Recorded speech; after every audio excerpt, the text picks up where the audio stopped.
Danışırıq elektrik hərəkət qüvvəsindən. Elektrik hərəkət qüvvəsi nədir? Əslində elektrik hərəkət qüvvəsi gərginlik anlayışına oxşar bir anlayışdır.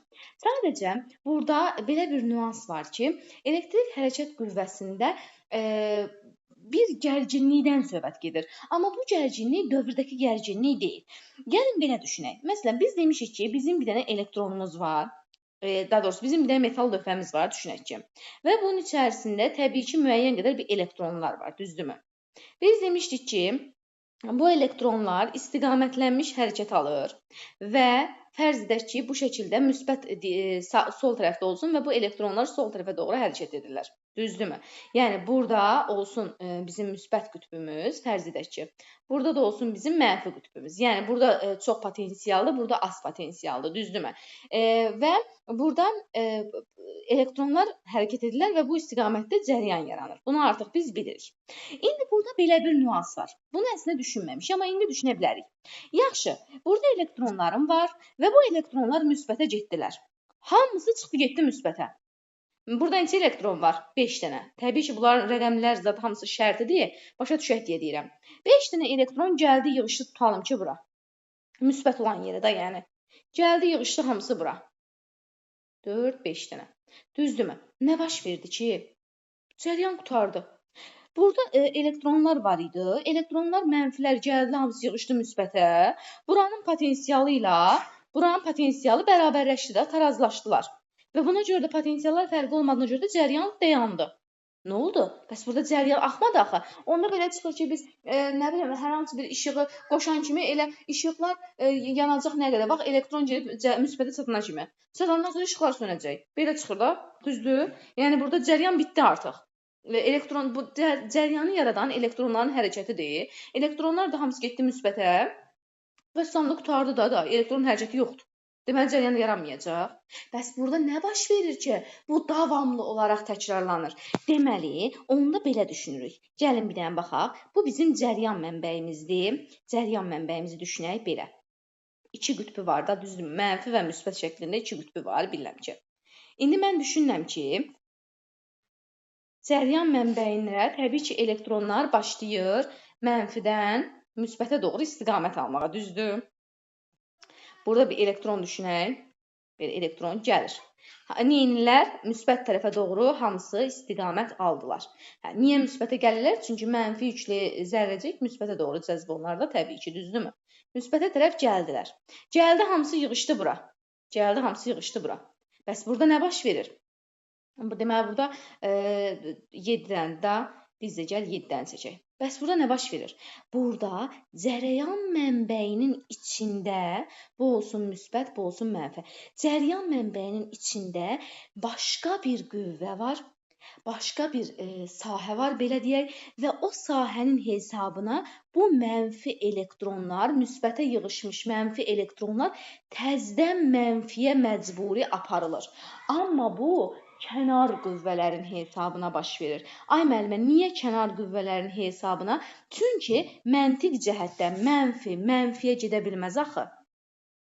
Aha, düzdürmü? Mənfi mənfiyə gedənməz. Amma bizim mənfi öz xoşu ilə gəldi müsbətə. Burada cəryan yarandı. Burada bu mənfini müsbətə aparan U gərginlikdir. Bəli. Amma burada yığışmış mənfiləri təzədən mənfi tərəfə aparmaq lazımdır ki, buradan təzədən bu elektronlar bura gəlsin. Sonra burada yığışsınlar, təzədən içəridən bir dənə başqa qüvvə bunları mənfi tərəfə aparmalıdır ki, buradan təzədən belə gəlsinlər. Düzdürmü? Bax, budur məsələ. Və burada bu elektronları mənfidən müsbətə aparan U gərginlikdir. O heç. Amma burada bu elektronları, deməli bu olsun U gərginliyi, amma bu elektronları, mənfi elektronları təzədən mənfi tərəfə aparan elektrik hərəkət qüvvəsidir. Yəni o da elektrik hərəkət qüvvəsi ümumi gərginlikdir də, belə deyək, cəryan mənbəyinin yaratdığı gərginlikdir. Vəssalam. Bax, bundan söhbət gedir. İndi deməli, elektrik hərəkət qüvvəsi harada yaranacaq? Yalnız cəryan mənbəyinin içərisində. Bəs məqsədi nədir? Məqsədi, biz demişik ki, elektronlar gəlir müsbətə, cəryan yaranır. Və bu elektron metalda sonsuz deyil ki, axı bu elektronun sayı var da. Bu elektronların hamısı müsbətə gələndən sonra nə olacaq? Cəryan bitəcək? Yox. Ona görə də cəryan mənbəyi bizə lazımdır ki, mənfiyə yığışmış, müsbətə yığışmış elektronları təzədən mənfiyə çəksin ki, bu burdan təzədən dövrü proses icra edə bilsin. Ona görə də deyirlər ki, cəryan mənbələri elektrik cəryanı uzun müddətli yaratmaq üçün lazım olan, belə deyək də, qurğulardır. Belə deyə bilərik. Məsələn, nə bilim, akkumulyatorlar olsun və s. və s. Aha, indi cəryan mənbəyinin EHG-nin mənasını başa düşdüksə, indi başlayaq ümumiyyətlə fiziki cəhətdən də öyrənək. Deməli, elektrik hərəkət qüvvəsi dedikdə, ən birinci burada biz demişdik ki, kənar qüvvələrdən söhbət gedəcək. Yenə deyirəm, çünki burada kənar qüvvələr hesabına. Ay müəllim, niyə kənar qüvvə? Çünki normalda biz görməmişik mənfiyə getsin. Mənfini itələməlidir. Burada kənar qüvvələr mənfini mənfiyə aparır ki, bununla da dövrə davamlı olur, belə deyək. Aha, kənar qüvvələr elektrostatik təbiətə malik olan qüvvələr başa düşülür, belə deyə bilərik. Aha, indi kənar qüvvələrin təsiri də qeyd etdiyimiz kimi elektrik hərəkət qüvvəsi anlayışı ilə xarakterizə olunur. İndi gəlin görək elektrik hərəkət qüvvəsi nədir? Bundan sonra elektrik hərəkət qüvvəsinin başlıq hərfləri olaraq EHG deyəcəyik. Elektrik hərəkət qüvvəsi. Yəni qısaldılmışı. Epsilon hərfi ilə işarə olunub nəyə bərabərdir? Kənar qüvvələrin gördüyü işin yükün miqdarına olan nisbəti. Amma bu kənar qüvvənin gördüyüsü. Gərginliyi nə idi ki? Gərginlik də işin yükün miqdarına olan nisbəti idi da. Bəs EHG-ni ondan fərqləndirən nədir? Burada EHG-nin gördüyü iş kənar qüvvənin işidir. Və salam. Onda deməli elektrik hərəkət qüvvəsinin də vahidi nə olacaq? 1 joule bölək klon. 1 joule bölək klon. Təbii ki, onun da vahidi eyni ilə belə deyək də gərginlik kimi volt olacaq. 1 voltdur. Aha, indi buradan biz elektrik hərəkət qüvvəsi üçün nə deyə bilərik? Ədədi qiymətcə müsbət vahid yükün qapalı dövrə boyunca hərəkəti zamanı kənar qüvvələrin gördüyü işdir. Bəs gərginlik nə idi? Dövrə hissəsində vahid müsbət yükün yer dəyişməsi zamanı sahənin, elektrik sahəsinin gördüyü işdir. Yəni orada gərginliyin gördüyü iş A bərabərdir Q var ha. Buradakı A-nın gördüyü iş klon qüvvəsinin gördüyü işdir. Amma burada klon qüvvəsi deyil. Çünki klon qüvvəsinə görə mənfi çəkə bilməz. Kənar qüvvədir. Aha. Bu da belə 1 volt. Bu şəkildə öyrəndik. İndi sabit cəryan yalnız qapalı konturda mövcud olan cəryandır və kontur bizim üçün artıq bundan sonra 2 hissədən ibarət oldu. Kontur dediyimizdə dövrə başa düşək də. Kontur 2 hissədən ibarət oldu. Xarici hissə, bir də daxili hissə. İndi gəl bir dənə onu nəzərdən keçirək. Aha, qapalı kontur qeyd etdiyimiz kimi 2 hissədən ibarət oldu. Daxili hissə və xarici hissə. Burada xarici hissə nədir? Bax, xarici hissə hamısıdır, belə deyək. Bax, naqilləri görürükmü? Bax, bu naqillər xarici hissədir. Daha sonra burada hər hansı bir lampa ola bilər, hər hansı bir işlədici ola bilər, ampermetr, nə bilim, voltmetr və s. rezistor. Bunlar hamısı xarici hissədir. Bəs daxili hissə nədir? Daxili hissə cəryan mənbəyi olan hissədir. Daxili hissə deməli nə olacaq? Cəryan mənbəyi. Daxili hissədir bizim üçün. Yəni, bax, bu hissə də belə deyək. Bax, bu hissə. Aha. Bəs xarici hissə nədir? Xarici hissədə yerdə qalan hər şey. Bax, naqil. Bax, naqili görürəm mən burada, fikir verin. Naqilin özü olsun. Nə bilim, işlədicilər ola bilər. Yəni, nə bilim, rezistor, ampermetr, voltmetr, lampa, bunların hamısı nədir? Bunların hamısı bizim üçün xarici hissədir. İndi xarici hissənin burada müqaviməti var, bir də daxili hissənin müqaviməti var. Burada daxili hissə cəryan mənbəyidir. Bunun gərginliyi epsilondur, müqaviməti də R-dir. Kiçik R. Daxili müqavimət deyirlər buna. Xarici hissənin müqaviməti də rezistorun müqavimətidir, böyük R. Yəni, bunun məsələmizə adi o bildiyimiz əvvəlki məsələyə aiddir də. Yəni, daxili müqavimət kiçik yerdir, yeni öyrəndik, amma xarici müqavimət bildiyimiz böyük yerdir. Onda deməli, tam müqavimət nəyə bərabər olacaq? Təbii ki, tam müqavimət bərabər olacaq xarici hissənin müqaviməti, üstə gələk daxili hissənin müqaviməti. Təbii ki. Vəssalam. Aha, indi biz danışacağıq tam dövrə üçün Ohm qanunundan. Deməli, bax, bu düsturları, tam dövrə üçün Ohm qanunu, düsturların uşaqlar heç birini əzbərləmə ehtiyac yoxdur. Baxın, bir dənə qulaq asın. Ohm qanunu nə idi? Ohm qanunu o idi ki, cəryan şiddəti gərginlik bölək müqavimətə bərabərdir. Düzdür? Bu bildiyimiz Ohm qanunudur. İndi bunu mən tam dövrə üçün eləyəndə, yəni cəryan mənbəyi və sair olan dövrə üçün eləyəndə, gərginliyin yerinə burada artıq nə yazmalıyam? Tam dövrənin ümumi gərginliyi, yəni EHG-ni. Bəs müqavimətin yerinə nə yazmalıyam? Tam müqaviməti.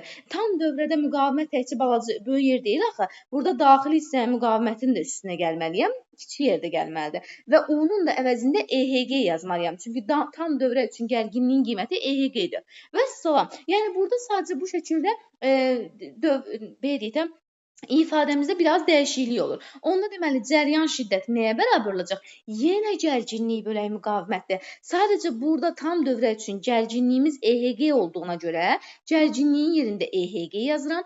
Müqavimətin də yerində təkcə R yox, kiçik R-i də nəzərə alıram. Və salam, bu da oldu I bərabərdir U bölək R plus R. Yəni daxili müqavimət üstə gələk xarici müqavimət. Və salam, bu da olur bizim tam dövrə üçün Ohm qanunu. Və burada mən görürəm ki, cəryan şiddəti EHG ilə düz mütənasibdir. Yenə də mənbənin ümumi müqaviməti ilə tərs mütənasibdir. Yəni eyni ilə adicə Ohm qanununda olduğu kimi tam dövrə üçün Ohm qanunu da eyni məntiqlə gedir, belə deyək. Aha, bu belə.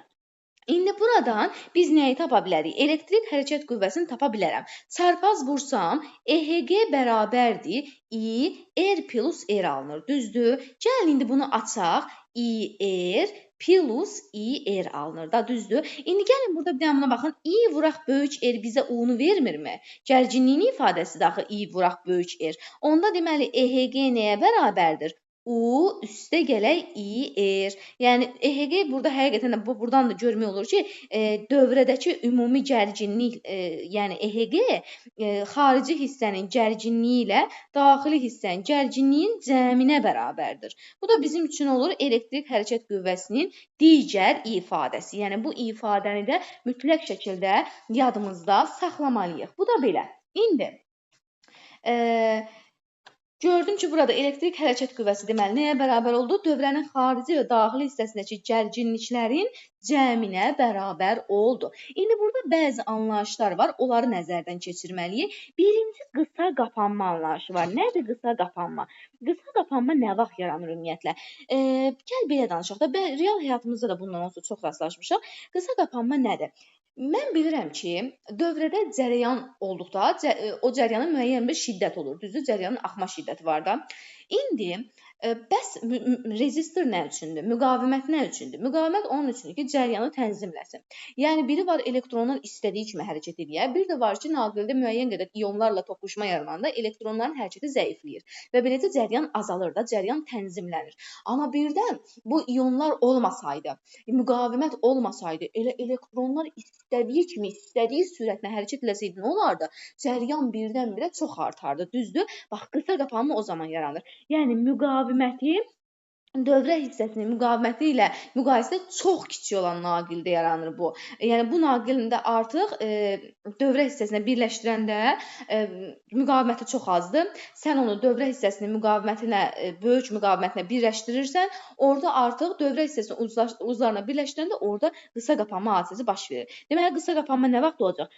Xarici müqavimət gedir sıfıra. Müqavimət gedir sıfıra. Müqavimətin sıfıra getməsi nə deməkdir? Elektronlara maneə idi da müqavimət. Elektronların maneəsi gedir sıfıra. Elektronların maneəsi yoxdur. Bu nə deməkdir? Cərəyan maksimal dərəcədə artır. Cərəyan maksimal dərəcədə artır və onda qısa qapanma yaranır. Onda I qısa qapanma nəyə bərabər olacaq? Belə yazırlar. Təbii ki, I maksimal, çünki cərəyan şiddəti artıq burada maksimum olur və o da bərabərdir nəyə? EHG bölək kiçik R. Ay müəllimə, bəs Ohm qanunundakı böyük R hara getdi? Çünki daha böyük R sıfır oldu da. Böyük R sıfır oldu deyə onu nəzərə almırıq. Aha, oldu bu şəkildə. Bu artıq bizim üçün nədir? Qısa qapanma cərəyan şiddətinin ifadəsidir. İndi bir də buradan biz U-nu tapsaq, bir qeyd kimi yaza bilərik. Ümumiyyətlə qısa qapanma zamanı gərginlik də 0 olur. Çünki burada R 0-a gedir deyə U bərabərdir nədir? IR-dir. O da bərabərdir I vuraq 0 kimi düşünsəm, yəni U 0-a gedir də belə deyək. U 0 olur. Bu da nəzərimizdə saxlamalıyıq. Bir də burada gərginlik bəs özün ümumiyyətlə nəyə bərabərdir? Gərginliyi buradan tapacağam. Gərginlik U bərabərdir. Deməli, epsilon çıxaq IR şəklində alınır. Bax, buradan belə bir nəticə çıxır. Bizim öyrəndiyimiz Ohm qanunundan bir dənə fərqi ondan ibarətdir ki, burada gərginlik cəryan şiddətindən tərs asılıdır. Çünki qarşısında mənfi var axı. Bir dənə onu yadımızda saxlayaq ki, burada cəryan şiddəti ilə gərginlik tərs asılıdır. Yəni, adi Ohm qanununda U bərabər IR-ə görə düz asılıdırlar. Amma tam dövrə deyəndə tam dövrəyə görə tərs asılıdırlar. Tam dövrə deyəndə day bu düsturu işlətmirsən. Çünki bu xarici hissənin daxil. Mənə tam deyəndə balaca yerdə burada olmalıdır. Yəni, bu düstur. Ona görə də yəni diqqətli olaq. Tam dövrə üçün cəryan şiddətinin ifadəsi budur. Bu cəryan şiddəti budur. Gərginlik də budur. İndi burada cəryan şiddəti ilə gərginlik arasındakı ifadəyə baxa bilərik. Aha, burada gərginlik deməli cəryan şiddətindən necə asılıdır? Gəlin onun qrafikinə baxaq. Dedim axı tərs asılığı gördükdə U bərabərdir epsilon bölü IR-ə görə tərs asılıdırlar, amma xətti tərs asılıdırlar da parabolazad deyil. Ona görə də bu şəkildə olacaq. İndi burada da necə olacaq? Cəryan şiddəti 0 olan anda burada gərginliyimiz epsilon olacaq. Gərginlik maksimal 0 olanda da cəryan şiddəti qısa qapanma cəryan şiddətinə bərabər olacaq. Yəni buradakı qiymət nəyi göstərəcək? I qısa qapanmanı göstərəcək. Bəs buradakı qiymət nəyi göstərəcək? EHG-ni göstərəcək. Bu U-dur, vahidi voltdur. Bu da I-dir, vahidi amperdir. Bunları da nəzərimizdə mütləq saxlayaq. Aha. Daha sonra biz burada bir dənə qeyd yazaq. Bir dənə qeydimiz ola bilər ki, biz dedik R 0 olur. Bir də görürsünüz ki, müqavimət birdən-birə çox artır. Maksimal dərəcədə artır. Bax, belə düşünək. Maksimal dərəcədə artır. Bu səfərdə nə olacaq? Müqavimət maksimal dərəcədə artını dövrə sanki açıqmış kimi olur da. Belə deyək, yəni cəryan şiddəti çox azalır, belə deyək. Cəryan şiddəti çox azalır. Niyə? Çünki müqavimət artır axı. Onda da U bərabərdir nə idi? EHG çıxaq IR. Bu, yox, IR kiçiyir. Bu getdi də 0-a. Çünki çox azaldı axı. Elə gərginlik EHG-yə bərabər olmuş olur. Yəni, müqavimət çox artanda artıq dövrədən demək olar ki, cəryan keçmir də. Müqavimət nə idi? Elektronların hərəkətini tənzimləyirdi. Amma sən onu çox da artırsan, artıq elektronların hərəkəti demək olar ki, 0-a inəcək. Və o da cəryanın keçməməsi deməkdir. Bunu da mütləq yadımızda bu şəkildə saxlayaq. Sonra burada biz görək nə deyə bilərik. Burada daha sonra qapalı dövrədə cəryan şiddətinin müqavimətdən asılı qrafiki var. Onu da bu şəkildə çəkə bilərik. Yəni qrafikimizi düşünürəm ki, belə düşünə bilərik. Baxın, burada cəryan şiddətinin, deməli, müqavimətdən asılı qrafiki, cəryan şiddətinin müqavimətdən asılı qrafiki. Təbii ki, orada biz cəryan şiddətini yazanda I bərabərdir.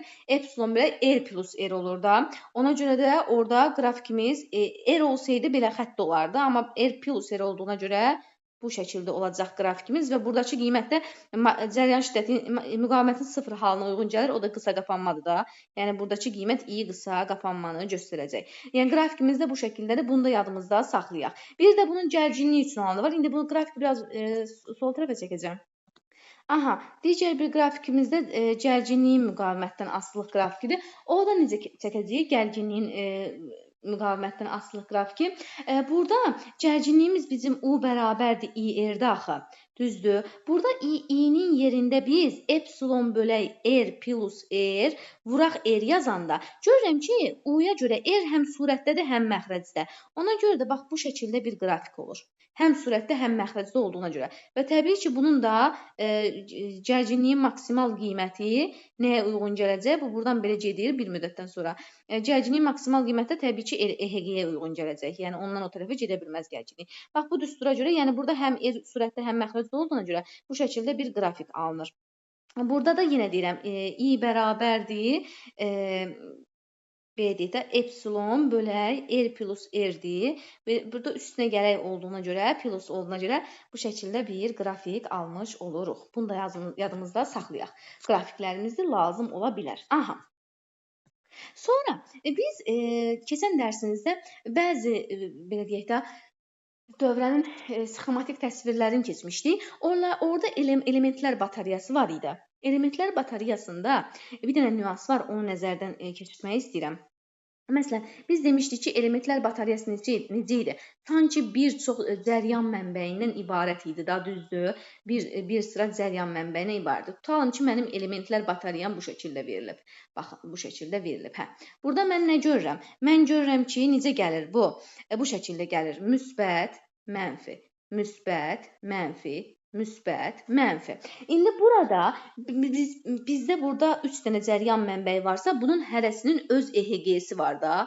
EHG1, EHG2 və EHG3. İndi burada bizə deyilsə ki, ümumi EHG nəyə bərabərdir? Onda mən yazacağam ki, ümumi EHG bərabərdir. Düzlüşə baxıram. Bax, düzlüb. Baxın. Müsbət, arxasıca mənfi. Sonra təzədən müsbət, yenə mənfi. Sonra təzədən müsbət, yenə mənfi.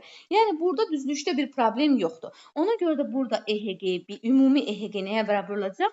EHG-lərin cəminə. Cəbri cəminə. 1, 2, 3. EHG-lərin cəbri cəminə bərabər oldu.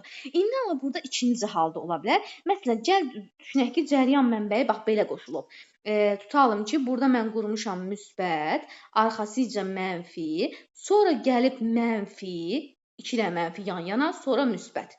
Məsələn deyirəm, fərz edək ki, bu şəkildə qurulub elementlər batareyası. İndi təbii ki, burada yenə də bu EHG1 olacaq, bu EHG2 olacaq. Müsbət, mənfi, arxasıca müsbət gəlməlidir, amma yenə mənfi gəlib, sonra müsbət olub, düzdür? Onda burada ümumi EHG nəyə bərabər olacaq? Bu EHG-lərin fərqinə bərabər olacaq. Yəni, harada ki, hansı hissədə ki, tərs qurulubsa, tutalım ki, ikisi eyni qurulubsa, onları toplayacağam. Üçüncü onlara tərs qurulubsa, üçüncünü çıxacam. Yəni, bu şəkildə sadə cəbri cəm hesablayırıq. Bu da bu şəkildə qeyd elədim ki, yadımızdan çıxmasın. İndi bir dənə də qeydimiz var, o qeyddə deyək, EHG ilə bitiririk.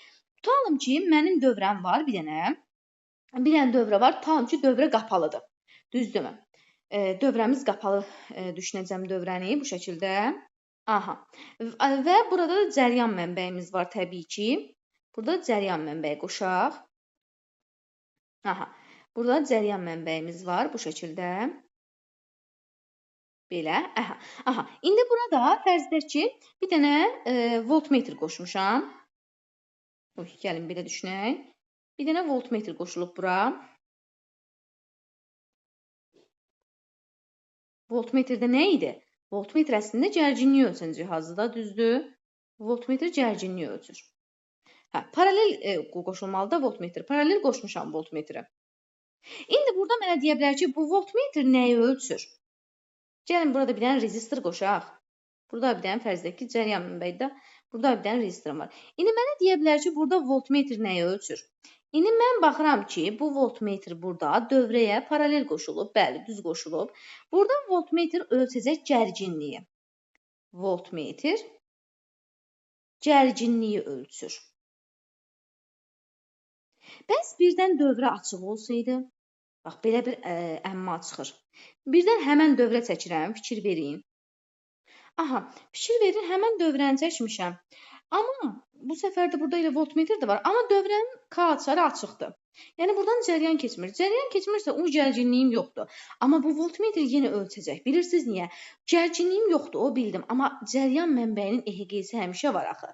Cəryan oldu, olmadı, kənar qüvvə həmişə var, EHG həmişə var axı. Ona görə də burada voltmetr nəyi ölçəcək? Voltmetr ölçəcək elektrik, hərəkət, qüvvə, bunu da yadımızda saxlayaq. Ölçəcək nəyi? EHG-ni ölçür.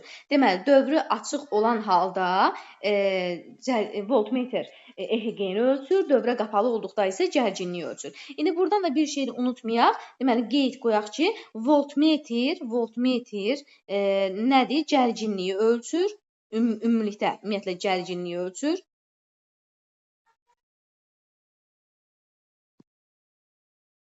Və həmişə dövrəyə paralel qoşulur. Hər zaman paralel qoşulur. Yəni, bunu unutmaq olmaz. Ampermetr isə, ampermetr nə idi? Ampermetr, amper adından bilinir də, amper cəryanın vahididir, cəryan şiddətinin vahididir. Cəryan şiddətini ölçür və hər zaman dövrəyə ardıcıl qoşulur. Bəzən şurada, ay mənim, paralel qoşulda nə olar? Heç nə olacaq, ölçməyəcək də. Ardıcıl qoşulmalıdır ki, ölçsün. Bunları yadımıza saxlayaq. Aha, indi danışacağım cəryanın işi və gücündən. Heç biri düsturların heç birini əzbərləməyə məsləhət görmürəm. Hamısını özümüz çıxardacağıq. Bax, birinci, mən gərginliyi necə öyrənmişdim? Gərginlik iş bölək yükdür. Buradan işin düsturunu tapacağam və onunla da gedəcəm. Deməli, iş oradan nəyə bərabərdir? Bax, birinci düsturumuz elə budur. İş bərabərdir Q-U. O da bərabərdir. Q-nun yerinə IT aça bilmərəm ki, IT vuraq U-dur da. Vəssalam. Yəni buradan iş üçün birinci düsturumuzu nə aldıq? İ, U, T. Bu oldu mənim birinci düsturum. Keçirəm ikinci düsturumuza. İkinci düsturumuz yazıram. İşi mən nə aldım? İ, U, T. Görün indi burada nə edəcəm? U-nu itirirəm. Ay müəllim, U-nu necə itirəcəksiniz? İ ilə işim yoxdur. U-nun yerində yazıram İ-yer. Ohm qanununa görə. Vuraq T. Vəssalam. Onda işin ikinci düsturu nə olacaq? İ kvadrat RT. Üçüncü düsturumuz. Yenə A bərabərdir I, U, T. Bu səfər də i-ni itirirəm. Ay müəllim, i-ni necə itirəcəksiniz? Ohm qanununa görə I, U bölərdi. Vuraq U, vuraq T. Vəssalam, iş bərabərdir U kvadrat bölək R, vuraq T. Bu da oldu bizim üçün işin ifadələri. I, U, T, I kvadrat RT və U kvadrat bölək R, vuraq T. Vəssalam, bu cəryanın işi üçün ifadələr. İndi cəryanın gücü anlayışı da var. Güc anlayışı iş bölək zamandır. İşin düsturlarını zamana böləcəm də. 1. Deməli, güc nə idi? İş bölək zaman. O da bərabərdir. İşin ifadəsi nədir? İ-U-T. Deməli, İ-U-T bölək zaman. Yəni, gücün ifadəsi nə oldu? İ-U. Keçdim ikincinə. Güc nədir? İş bölək zaman. İşin ikinci ifadəsi nədir? İ kvadrat RT bölək T. Yenə onda güc nəyə bərabərdir? İ kvadrat R-ə. Üçüncü düsturumuz yenə güc bərabərdir. Yəni, bu gücün belə olmağın hələ mexaniki iş güc dərsindən bildik ki, güc iş bölək zamandır da. İşin yerində yazıram U kvadrat bölək R vuraq T bölək T. Onda güc nəyə bərabərdir? U kvadrat bölək R. Əzbirmə ehtiyac varmı? Çox sadə deyilmi? Deməli, gücün düsturu oldu I-U, I kvadrat R, U kvadrat bölək R. Yəni, buradan bəzi uşaqlar belə deyir. Müəllimə, belə yadına saxlamışam ki, eyni düsturdur, sadəcə işdə zaman var, gücdə zaman yoxdur. Bəli, çünki gücü zamana bölüb işi zamana bölüb güc alırsan da onsuz da. Yəni, işin düsturundan zamanı bölsən, zamana ixtisar aparsan, təbii ki də gücün ifadələri alınacaq. Bu alınır cəryanın işi və gücü. İndi belə bir şey var ki, qapalı dövrədə də bu ola bilər də. Uşaqlar, özümüzü çaşdırmırıq. Qapalı dövrədə də sadəcə U olan yerlərdə EHG yazacağam. Çünki dedik axı, tam dövrədə, qapalı dövrədə gərginlik EHG-dir. Müqavimət olan yerlərdə də tək müqaviməti yazmayacağam da, daxili müqavimətdə nəzərə alacağam. Yəni, vəssalam, eyni şeydir. Gəlin, indi onları da nəzərdən keçirək. Aha, tam dövrə üçün deməli nə olacaq? Qapalı dövrə üçün mən işi nə almışdım? A bərabərdir. Deməli, I-U-T almışdım. İndi tam dövrə üçün ondan olacaq bəs. A bərabərdir. Deməli, buradan U-nun yerinə sadəcə EHG yazacağım da. A bərabərdir I-EHG-T. Vəssalam. Və yaxud da ikinci düsturumuz A bərabərdir I kvadrat RT idi. Burada da yenə A bərabərdir I kvadrat, R-in yerində sadəcə daxili müqavimətdə nəzərə almalıyam. T. Vəssalam, üçüncü ifadəmiz iş bərabər idi. U kvadrat bölək R vuraq T idi. Burada da iş bərabər olacaq EHG kvadrat bölək R plus R vuraq T. Yəni, çünki tam dövrə deyəndə orada EHG olmuş olur da artıq məsələnin içində. İndi gücün düsturlarına gələndə də gücün deməli birinci düsturu I-U idi. Burada birinci düsturumuz olacaq I-EHG. Daha sonra gücün ikinci düsturu I kvadrat R idi. Burada olacaq I kvadrat R plus R. Daha sonra gücün düsturu U kvadrat bölək R idi. Burada da olacaq EHG kvadrat bölək R plus R. Vəssalam. Bu da olur bizim tam dövrə üçün işin və gücün ifadələri. Bunları onsuz da əvvəldən bilirik. Yəni, bayaq dediyimdə bunlar bayaq dediklərimdə ona görə yenidən yazdım ki, sadəcə inteqrasiya şəklində, yəni bir-birindən sintez şəklində öyrənə bilərsiniz. Əlaqəli öyrənmək üçün. Aha, bu da belə. İndi buradan Joule-Lenz qanunu çıxır. Gəlin, Joule-Lenz qanunundan da danışaq. Joule-Lenz qanununa görə biz nə deyirik? Zollens qanununa görə biz burada belə bir nəticəyə gəldik ki, bəli, cəryan dövrədən cəryan keçəndə burada nə yaranır? Burada iş görülür da, düzdür? Bəs bu iş nəyə sərf olunur?